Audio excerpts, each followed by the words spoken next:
बहुत समय पहले उत्तर भारत के एक घने जंगल के किनारे नवलपुर नाम का एक छोटा सा गांव बसा था। ये गांव खेतों और पहाड़ियों से घिरा हुआ था। लोग मेहनती और सरल थे, लेकिन उनकी सबसे बड़ी समस्या गांव के पास बहने वाली नदी थी।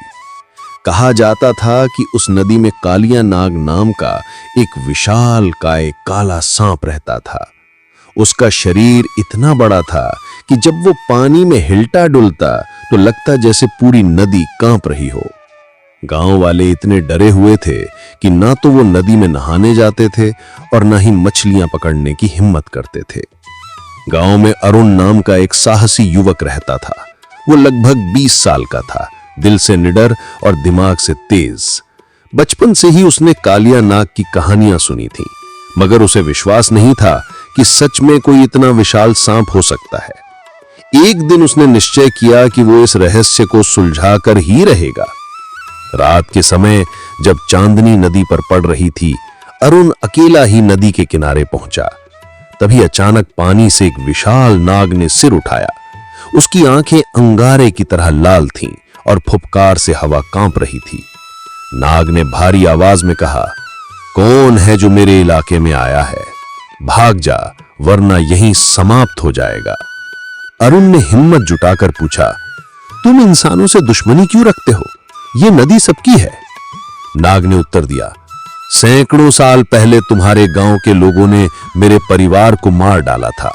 उन्होंने लालच में आकर हमारा खजाना लूट लिया। तब से मैंने प्रतिज्ञा की है कि इंसानों को इस नदी से दूर रखूंगा। अरुण ये सुनकर गहरे विचार में डूब गया। अगले दिन उसने गांव के बुजुर्गों से बात की। गांव की एक बूढ़ी दादी ने सच बताया कि बहुत साल पहले लालची गांव वालों ने सचमुच नाग परिवार पर हमला किया था।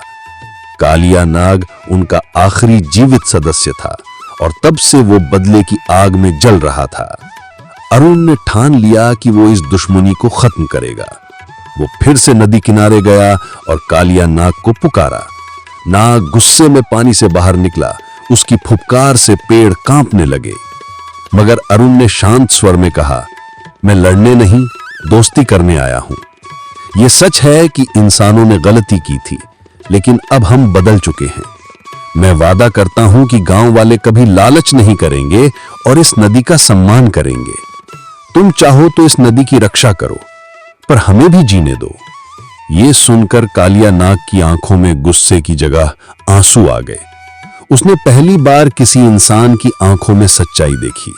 उसने कहा कि यदि तुम्हारा गांव सच में मेरी प्रतिज्ञा का सम्मान करेगा, तो मैं भी किसी इंसान को नुकसान नहीं पहुंचाऊंगा, बल्कि मैं इस नदी की रक्षा करूंगा।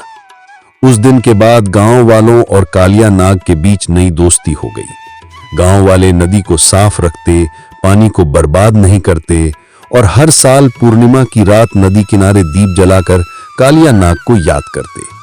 कहते हैं कि आज भी जब चांद की रोशनी नदी पर पड़ती है तो पानी की गहराइयों में एक काला साया चमकता दिखाई देता है, मानो कालिया नाग अब भी अपने वादे की रक्षा कर रहा हो।